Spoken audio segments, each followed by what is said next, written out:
如果跟人提起全世界消炎能力最頂尖嘅食物係哪一種，很多人第一反應會係薑黃素或者生薑，再不然就係藍莓。呢啲確實都係好東西，但今日要說嘅主角，通通唔係佢哋。呢個消炎冠軍很大概率就藏在自家廚房裏，但更大概率係買錯料或者從頭到尾用錯了方法。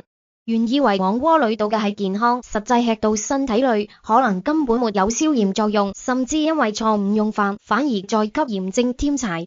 呢度說嘅炎症，咁不小心切到手指，傷口又紅又腫又痛嗰種急性發炎，完全唔係一回事。今日要對付嘅敵人更隱蔽，醫學上叫慢性炎症。可以把慢性炎症想象成一團係身體最深處持續陰燃嘅火，沒有濃煙，沒有明火，連痛感都不一定有，但一團小火一年一年，一天一天地慢慢啃食血管、器官、關節。對中老年朋友來說，呢點尤其要留心。早上起床關節僵得厲害，隱隱作痛，明明一整天沒做乜嘢重活，疲勞感卻怎麼都甩唔掉。記性一年不如一年，腦子總像罩了一層霧。呢啲跡象背後好可能就係慢性炎症，係悄悄搗亂。現代醫學已經有大量數據證實，慢性炎症幾乎係所有老年性疾病嘅共同土壤。很多人第一反應係糖，吃太多嘢嘅禍，糖確實係燃料之一，但今日要講嘅呢個東西比糖還要麻煩。佢就藏在家裏每天炒菜用嘅蠟瓶油裏面。去廚房看一眼，灶台上擺嘅係乜嘢油？係唔係嗰種透明塑料桶裝嘅大豆油、玉米油、葵花籽油，或者係台灣、香港還有很多華人家庭特別常用嘅花生油？呢啲油好可能就係身體裏那場悶燒嘅主力燃料。這裏面牽扯到一個極其關鍵嘅概念：歐米加6和歐米加3脂肪酸。歐米加3主要來自深海魚類，係身體裏扮演消防隊嘅角色，負責滅火、抗發炎。歐米加6主要來自上面提到嘅植物種子油，本身確實係人體必須嘅，但一旦超量，就像給火堆澆助燃劑，會大力推動發炎過程。身體既需要歐米加6這種助燃物，也需要歐米加3這種消防隊。最理想嘅狀態係兩者比例達到1:1，再不濟也要控制喺4:1以內。可現代飲食結構下，呢個比例早就嚴重失控。加工食品、外食，尤其是油炸類食物，將很多人愛吃嘅鹽酥雞、油條，再加上家裏常用嘅大豆油、玉米油，全部係歐米加6嘅重災區。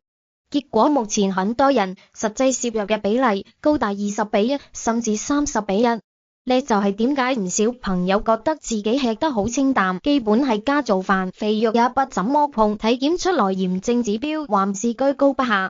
那到底乜嘢油才對身體沒有損傷？答案就係高品質嘅特級初榨橄欖油，英文縮寫 EVOO。高品質、特級、初榨呢3個詞缺一不可。橄欖油裏歐米加3嘅含量其實很低，佢嘅主要脂肪酸成分係歐米加9，屬於單唔飽和脂肪酸，係一種中性嘅好脂肪。橄欖油真正嘅王牌並唔係脂肪酸比例上，而在於裏面含有的一類強大植物化學物質多酚。喺呢滴多酚裏面有一個近年來研究熱度極高嘅超級明星，叫橄欖油刺激醇。呢個成分係人體內嘅作用機制，跟市面上常見嘅非處方消炎止痛藥布洛芬幾乎走嘅係同一條路，都係通過抑制 COX-1和 COX-2呢兩種酶嚟切斷發炎信號通路。正因咁樣，佢才坐得上全球第一消炎食物嘅位置。西班牙做過一項規模極大嘅著名臨床試驗，追蹤了近7500人，持續好幾年。結果顯示，每天使用超過4湯匙特級初榨橄欖油嘅人群，心肌梗塞、中風這類嚴重心血管事件嘅發生率，比那些吃低脂飲食嘅人整整降低了30%。呢啲心血管疾病嘅病根就在血管發炎，而多酚和橄欖油刺激醇就係最強勁嘅血管消防員。橄欖油和橄欖油之間差別也極大，普通消費者最容易踩進3個致命誤區。第一個誤區係買錯，橄欖油不等於特級初榨橄欖油。超市貨架上擺着純橄欖油、淡味橄欖油，甚至橄欖果渣油，只要包裝上沒有特級初榨4個字，基本都屬於精煉油。精煉意味着經過高溫和化學處理。前面提到那些最寶貴嘅多酚和橄欖油刺激醇早就被破壞得所剩無幾，吃下去不過是一瓶中性脂肪，根本帶唔來想要嘅消炎效果。挑選嘅時候，隻認準特級初榨，優先選深色玻璃瓶裝，多酚拍光透明瓶子，直接暴露光線，說明賣家不夠專業。還要看採收日期，唔係保質期，多酚會隨時間衰減，越新鮮越好，盡量選1年內採收嘅。瓶身上如果能找到酸度低於0.8%嘅標識，說明製作過程沒有經過高溫破壞。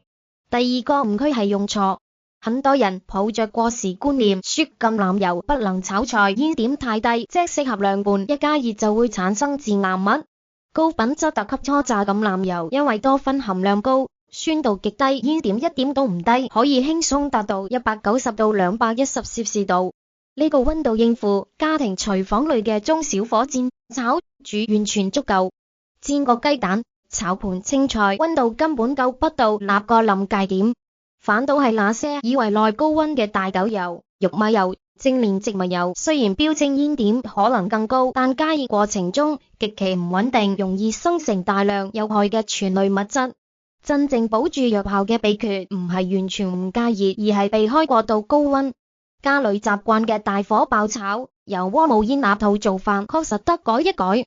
涼拌當然能保留100%嘅多酚，中小火烹飪煎蛋、炒菜、燉煮呢也係地中海地區最常用嘅方式。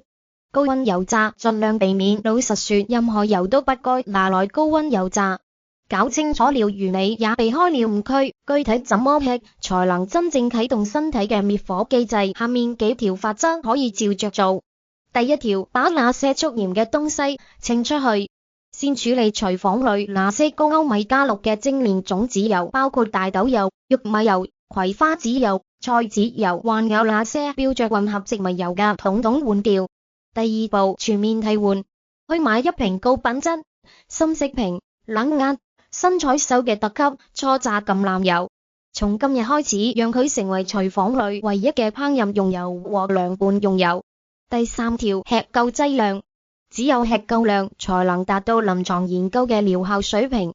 PREDIMED 研究用嘅劑量係每天4湯匙，早上1湯匙淋喺煎蛋上或者拌進燕麥粥裏，中午1到2湯匙用來炒菜或者淋喺沙拉、麵條上，晚上1到2湯匙用來烹飪魚肉或者直接淋喺燙好嘅青菜上。尤其很多家庭喜歡吃燙青菜，平時習慣淋蠔油或者醬油膏，下次炒好青菜之後，試着淋上1匙好嘅 EVOO， 撒一點點鹽和黑胡椒，味道直接提升一個檔次，而且呢才是最健康嘅吃法。第四條，用身體感受嚟驗證。最後還有一個小竅門，可以判斷自己買嘅 EVOO 到底好唔好。倒一點點直接喝下去，讓油流過喉嚨。如果喉嚨能感覺到一股辛辣感、嗆喉感，甚至想咳，那唔係油壞了，那係橄欖油刺激醇係發揮作用嘅有力證明。這種嗆辣感就係天然布洛芬嘅味道。如果橄欖油喝起嚟溫和順滑，乜嘢味道都沒有，那麼多酚含量好可能已經低得可憐了。身體裏那場慢性炎症嘅火，完全有可能被撲滅。呢個全球第一嘅消炎食物，與其說是一種單一食材，不如說是一套完整嘅行動策略。呢套策略嘅核心就2條：停止攝入那些助鹽嘅高歐米加6精煉油，同時每天足量攝入富含橄欖油刺激醇和多酚嘅特級初榨橄欖油。今日聊嘅唔係乜嘢昂貴補品，也唔係乜嘢難找嘅藥材，就係超市貨架上嘅一瓶油。但挑對了，用對了，佢就係對抗關節炎、保護心腦血管，甚至預防老年之外嘅液體黃金。就從今日換掉廚房裏那瓶油開始，可以說家裏依家用嘅係大豆油。評論區花生油還是橄欖油？如果用橄欖油，之前用對了沒有？大家一起喺評論區交流經驗，互相提醒，把火徹底滅掉。別忘了把呢一集分享給家裏那個負責做飯嘅人，一次分享可能就改變了一家人嘅健康走向。下期再見。